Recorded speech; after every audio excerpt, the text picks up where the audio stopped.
menjelaskan 4 teori masuknya Hindu-Buddha dan 3 kerajaan tertua Hindu-Buddha di Nusantara.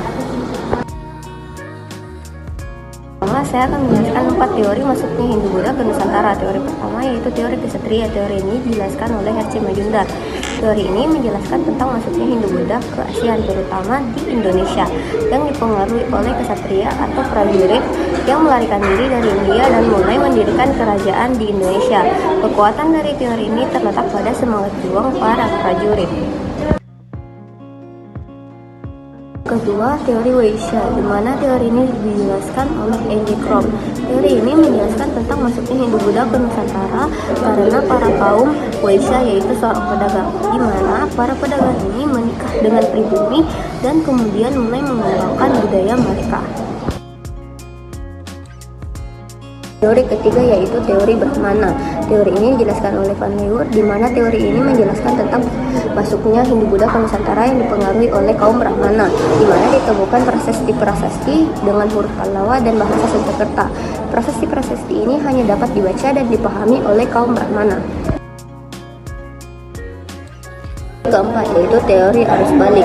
Teori ini menjelaskan tentang pengaruh masuknya Hindu-Buddha ke Nusantara yang dipengaruhi oleh bangsa Indonesia sendiri, di mana para tokoh ini pergi ke India dan belajar tentang agama dan kebudayaan Hindu-Buddha. Setelah kembali, mereka mengajarkan ilmu yang didapat kepada para pribumi. Kekurangan dari teori ini terletak pada biaya yang dibutuhkan para tokoh untuk berlayar ke India. Selanjutnya saya akan menjelaskan 3 kerajaan Hindu-Buddha di Nusantara. Kerajaan pertama Salaka-Nagara. Salaka-Nagara adalah kerajaan tertua di Indonesia yang terletak pada bagian barat Jawa. Kerajaan ini berdiri pada tahun 130 Masehi yang dipimpin oleh Raja Dewawarman pertama. Raja Dewawarman bergelar Prabu Dirmalokapala Hajaraksa Gapura Sagara yang memimpin sekitar tahun 130 sampai dengan 163 Masehi.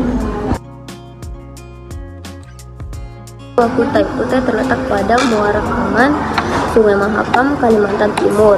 Kutai berdiri pada abad ke-5 Masehi. Kutai dipimpin oleh Mulawarman. Perkembangan Kutai ditandai dengan adanya prasasti Yupa, yaitu batu tertulis yang ditulis oleh huruf Pallawa dan bahasa Sanskerta. Yupa berisi informasi tentang nama kakek Mulawarman, yaitu Kudungga, dan ayahnya yang bernama Asawarman. Yupa dibuat pada abad ke-5. Ketiga, Tarumanagara. Setelah Kutai berkembang di Kalimantan Timur, di Jawa bagian barat muncullah kerajaan Tarumanagara. Tarumanagara dipimpin oleh Raja Purnawarman. Perkembangan Tarumanagara ditandai dengan adanya 7 prasasti, yaitu Prasasti Tugu, Prasasti Ciaruteun, Prasasti Muara Cianten, Prasasti Kebun Kopi, Prasasti Jambu, Prasasti Pasir Awi, dan Prasasti Dianghyang. Presentasi saya kurang lebih mohon dimaafkan karena saya masih dalam proses pembelajaran. Wabillahi taufiq wal hidayah. Wassalamualaikum warahmatullahi wabarakatuh.